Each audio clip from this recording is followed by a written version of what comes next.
دور حاضر میں آپ دیکھ رہے ہیں دنیا بھر میں بالخصوص ہندوستان میں مسلمان جس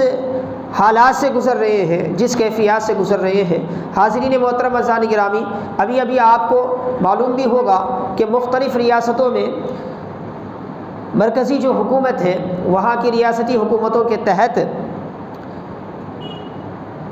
ایک نیشن اور ایک قانون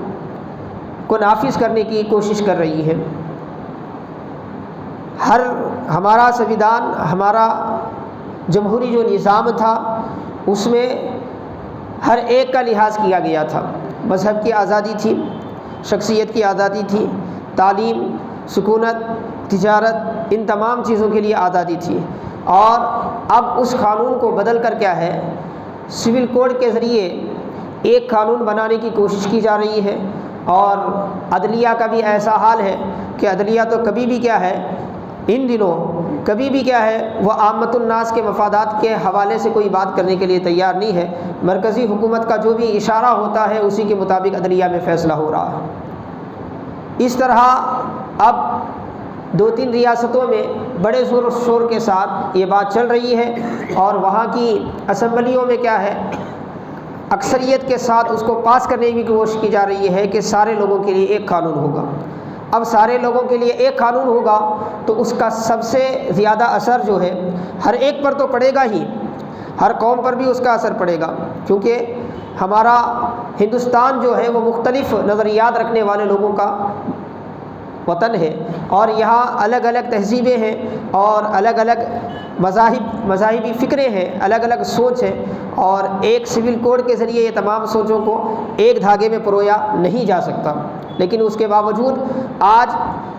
اگر یہ قانون نافذ ہو جاتا ہے تو اس قانون کا سب سے برا اثر کس پہ پڑنے والا ہے؟ ہر اس قوم پر پڑنے والا ہے جس کو جمہوریت نے، ہمارے سنویدھان نے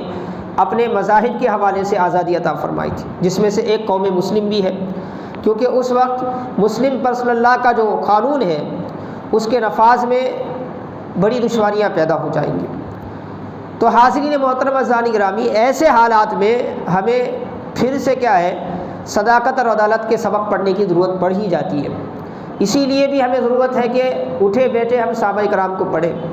کیونکہ قانون بنانے والے جو بھی قانون بنائیں، قانون کا جو بھی سسٹم ہو، لیکن ایک بات اپنی جگہ یاد رکھیں، آپ پر